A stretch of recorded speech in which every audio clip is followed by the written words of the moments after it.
Hello student, welcome to Atul education. तो friend, TY BCom के exam के लिए बहुत ही कम समय बचा हुआ है। तो ऐसे में हम लोग को कुछ स्मार्ट वर्क करना पड़ेगा।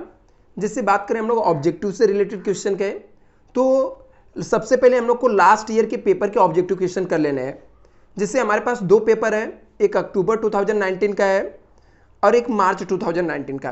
तो सबसे पहले हम लोग ये 2 साल के पेपर के मतलब दो पेपर जो है इसके ऑब्जेक्टिव क्वेश्चन के आंसर कर लेते हैं विथ एक्सप्लेनेशन के साथ। मैं आपको बता देता हूं कि कौन से क्वेश्चन का, और आई होप आपका प्रिपरेशन काफी अच्छे से होता रहेगा। इनकेस आपको कुछ डाउट रहेगा तो आप लोग कमेंट करना, और आप लोगों ने इस चैनल को सब्सक्राइब नहीं किया स्टूडेंट तो चैनल सब्सक्राइब कर लेना। एग्जाम तक जितना भी ज्यादा पॉसिबल रहेगा मैं आप लोग को अपने तरफ से हेल्प करने वाला हूं। सबसे पहले हम लोग देखते हैं यहाँ पर कि पहला क्वेश्चन क्या पूछा गया है। जैसा कि आपको पता है कि आपके एग्जाम में टोटल 12 ऑब्जेक्टिव क्वेश्चन आते हैं, जिसमें से आपको कोई भी 10 अटेम्प्ट करना होता है। मेरे तरफ से एडवाइस है, एग्जाम में आप पूरे 20 के 20 ऑब्जेक्टिव क्वेश्चन, सॉरी टोटल 24 आते हैं तो 24 के 24 ऑब्जेक्टिव क्वेश्चन आप अटेम्प्ट करना। ऐसे में मतलब इसमें से 12 के 12 आप अटेम्प्ट करना। जो 10 राइट रहेगा वो एग्जामिनर चेक करके मार्क्स काउंट कर लेंगे। यही बेस्ट वे है स्टूडेंट प्रिपरेशन के लिए।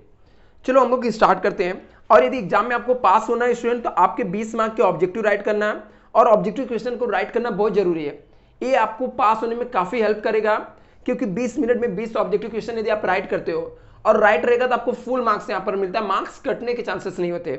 इसलिए पूरा फोकस आप ऑब्जेक्टिव पे पहले कर लो, थियरी क्वेश्चन, फिर प्रैक्टिकल क्वेश्चन के 2-3 चैप्टर अच्छे से कर लो यदि सिर्फ पास होना चाहते हो तो। चलो हम लोग यहां पर देखते हैं। सबसे पहला क्वेश्चन लिखा है, business of one existing company taken over by another existing company is called dash. बोलता है एक ए कंपनी है और एक बी कंपनी है। एक ए भी एग्जिस्टिंग है, ये भी पहले चल रही है। अभी ए लिमिटेड को बी ने टेक ओवर कर लिया, टेक ओवर ले लिया, मतलब इसको उठा लिया। तो इसको हम लोग क्या बोलते हैं? ऑब्जर्वेशन बोलते हैं। ऑब्जर्व कर लेना, ऑब्जर्वेशन बोलते हैं इसको, ऑब्जर्वेशन। ठीक है, तो इसका राइट ऑप्शन आ जाएगा ऑब्जर्वेशन आ जाएगा। बोलता है exchange rate prevailing on the date of transaction is known as. बोलता है exchange rate are prevailing in the date of transaction is known as. बोलता है वो रेट जो जिस दिन हम लोग ट्रांजेक्शन कर रहे हैं उस दिन जो रेट चलते रहता है। जैसे आज के दिन हम लोग कोई ट्रांजेक्शन किए, आज के डेट में $1 इक्वल टू मान लो 86 चल रहा है, तो आज के दिन जो डेट चल रहा है, ऑन द स्पॉट जो डेट चल रहा है उसको हम लोग क्या बोलते हैं? तो उसको हम लोग स्पॉट रेट बोलते हैं। स्पॉट रेट जो ऑन द स्पॉट मतलब स्पॉट पे जहां पर काम हो रहा है वहां पे तुरंत उस समय जो रेट चल रहा है उसको हम लोग स्पॉट रेट बोलते हैं। तो इसका राइट ऑप्शन आपका आ जाएगा स्पॉट रेट आ जाएगा। इसका राइट ऑप्शन क्या आ जाएगा? स्पॉट रेट आ जाएगा। राइट, इसके बाद नेक्स्ट देखते हैं हम यहां पर। थर्ड यहां पर है, foreign currency is a currency other than dash currency as a enterprises. बोलता है foreign currency is a dash, foreign currency is other than dash currency and the enterprises. तो बोलता है यहां पर क्या होता है? Foreign currency other than currency of enterprises. तो रिपोर्टिंग करेंसी क्या होता है? Reporting currency other than reporting currency. जो हमारा इंटरप्राइजेस का रिपोर्टिंग करने का करेंसी होता है वो करेंसी को छोड़कर दूसरी कोई भी करेंसी रहती है उसे हम लोग फॉरेन करेंसी बोलते हैं। जैसे इंडिया की रिपोर्टिंग करेंसी रुपीस है, रुपीस को छोड़कर कोई भी अदर करेंसी रहेगा उसको हम लोग फॉरेन करेंसी बोलते हैं। सिंपल एकदम लिखा है, when share are allotted to underwriters dash is the underwriters account is dash. बोलता है ऐसे में जब हम लोग शेयर जो है अंडरराइटर को देते हैं, अंडरराइटर को मान लो शेयर खरीदना पड़ गया, उसने शेयर नहीं बेच पाया, अभी अंडरराइटर को शेयर खरीदना पड़ेगा, तो ऐसे में अंडरराइटर अकाउंट्स को हम लोग क्या करेंगे? तो अंडरराइटर अकाउंट को डेबिटेड करते हैं, मतलब डेबिट करते हैं। अंडरराइटर अकाउंट को क्या करते हैं स्टूडेंट? डेबिटेड, मतलब उसने डेबिट कर देते हैं हम लोग। और स्टूडेंट आपको डिस्क्रिप्शन बॉक्स में कुछ लिंक मिल जाएगा, आप लोग उसे फॉलो कर लेना। और आपको ये PDF ऑलरेडी मैंने सेंड कर दिया हूं। आपको नहीं रहेगा तो आप लोग इंस्टाग्राम पे मुझे मैसेज करना, आप लोग को मैं लिंक दे दूंगा इसका। तो जैसे यहां पे दिया है, when the share are, sorry fifth वाले में देख रहे हैं यहाँ पे, list H so dash account, जो लिस्ट रहता है एच रहता है, ये लिक्विडेशन कंपनी से क्वेश्चन है पूछा गया। जो लिस्ट रहता है एच का वो क्या शो करता है, जो लिस्ट रहता है एच का वो आपको शो करता है डेफिशिएंसी, मतलब जो लॉस रहता है डेफिशिएंसी जो रहता है वो लिस्ट एच के अंदर शो होता है। आगे लिखा in amalgamation preliminary expenses are transfer to dash side of the share holder. बोलता है जो प्रिलिमिनरी एक्सपेंसेस रहता है, मान लो ये बैलेंस शीट है, असेट साइड में प्रिलिमिनरी एक्सपेंसेस दिया रहता है, तो अमालगमेशन में शेयर होल्डर के कौन से साइड अकाउंट में ट्रांसफर करते हैं, तो शेयर होल्डर के हम लोग डेबिट साइड में ट्रांसफर करते हैं। कहां पे ट्रांसफर करते हैं, डेबिट साइड में, शेयर होल्डर के डेबिट साइड में ट्रांसफर करते हैं। Dash is the ratio use for exchange of shares under amalgamation of company. बोलता है dash is the ratio use for exchange of share under amalgamation company. Amalgamation company के अंदर share को exchange करने के लिए कौन सा रेशियो हम लोग यूज करते हैं, तो उसे हम लोग स्वैप रेशियो बोलते हैं, SWAP, स्वैप रेशियो बोलते हैं, जो हम लोग यूज करते हैं। आगे यहां पे under writing commission is calculated on dash price. बोलता है अंडर राइटर का जो कमीशन है वो कौन से प्राइस में हम लोग कैलकुलेट करते हैं, तो यदि आपको एग्जाम में सब में कुछ नहीं मेंशन किया रहता है तो जो कमीशन रहता है उसको हम लोग इशू प्राइस पे कैलकुलेट करते हैं। किस पे कैलकुलेट करते हैं, इशू प्राइस पे कैलकुलेट करते हैं। आगे यहां पे देखते हैं in statement of affairs secured creditor are known in list. बोलता है स्टेटमेंट ऑफ अफेयर्स जब बनाते हैं हम लोग लिक्विडेशन में, secured creditor are show in list of dash, तो सिक्योर्ड क्रेडिटर कहां पर शो करता है, यहां पर तो लिस्ट बी में शो करता है। सिक्योर्ड क्रेडिटर कहां पे शो करता है, लिस्ट बी में शो करता है। चाहिए तो लिस्ट को एक बार जाकर आप लोग पढ़ लेना, उसमें से क्वेश्चन एक्सचेंज करके आपके बन सकते हैं। 10th, the liabilities of the partners in LLP limited is to be extend of their. बोलता है जो लायबिलिटीज रहता है पार्टनर्स का LLP कंपनी में लिमिटेड में एक्सटेंड कहां तक रहता है, तो कहां तक इसकी लायबिलिटीज रहता है, जितना पार्टनर्स का कंट्रीब्यूशन रहता है, पार्टनर्स का जितना कंट्रीब्यूशन रहता है इतनी लायबिलिटीज यहां पर होती है इसकी। Government dues are dash creditor, तो गवर्नमेंट ड्यूज क्या होता है, प्रेफरेंशियल क्रेडिटर होता है, प्रेफरेंशियल क्रेडिटर होता है। गवर्नमेंट ड्यूज जो होता है प्रेफरेंशियल क्रेडिटर्स होता है। When the wind up company take place share holder are describe as. बोलता है व्हेन द वाइंड अप हो रही company take place the share holder describe as contributories, उसको हम लोग क्या बोलते हैं, कंट्रीब्यूटरीज, उसको पैसा कुछ ना कुछ कंट्रीब्यूट करना पड़ता है। इसके बाद आपको मैच द कॉलम पूछा गया है।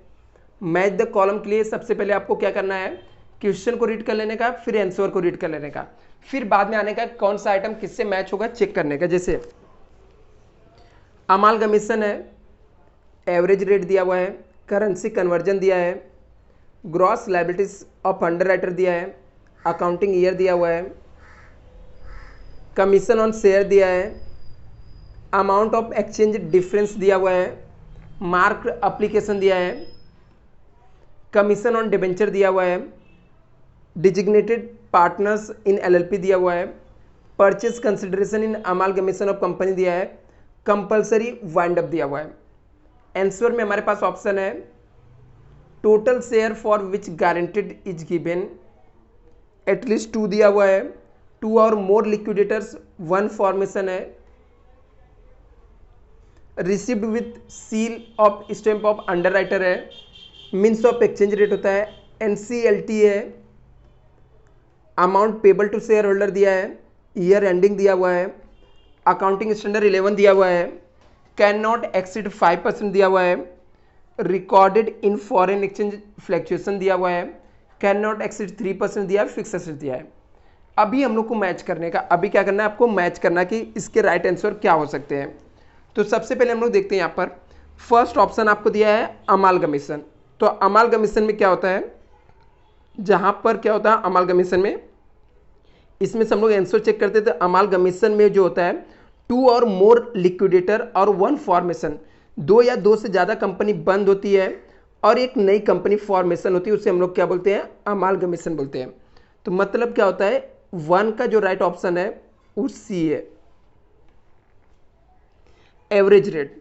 दूसरा आपको ऑप्शन दिया है एवरेज रेट। तो एवरेज रेट क्या होता है आपका, मीन्स एक्सचेंज रेट होता है इसका। एवरेज रेट का मतलब क्या होता है, मीन ऑफ एक्सचेंज रेट। मतलब इसका राइट ऑप्शन जो रहेगा वो आपका आ जाएगा ई हो जाएगा, ई इसका राइट ऑप्शन रहेगा, मीन ऑफ एक्सचेंज रेट। ठीक है, नेक्स्ट यहां पे देखते हैं करेंसी कन्वर्जन। अभी करेंसी कन्वर्जन क्या है, तो करेंसी कन्वर्जन में क्या होता है हम लोग का, किसके अंडर में आता है, तो आप लोग को मैंने बताया था कि AS11 के अंदर करेंसी कन्वर्जन आता है। मतलब इसका राइट ऑप्शन आपका आ जाएगा कौन सा, यहाँ पर है आई है। तो करेंसी कन्वर्जन किस में आ जाता है, AS11 के अंदर आता है। मतलब आई जो रहेगा AS11 के अंदर आ जाएगा। Gross liabilities of underwriter, जो gross liabilities of underwriter रहता है वो किस में आ जाता है, जितना हम लोग को अंडर राइटर ने गारंटी लिया रहता है सोल्ड करके देने के लिए वो हो जाता है। मतलब जो ग्रॉस लाइबिलिटीज रहता है अंडर राइटर का, उसका मतलब होता है total share which guarantee is given by under writer. Under writer ने गारंटी दिया रहता है जितने शेयर्स का, उसको हम लोग बोलते हैं gross liabilities of under writer. Fifth यहां पर अकाउंटिंग ईयर।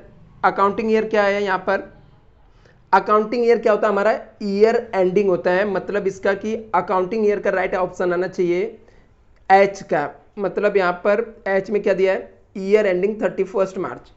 जो ईयर 31 मार्च को एंड होता है उसको हम लोग अकाउंटिंग ईयर बोलते हैं।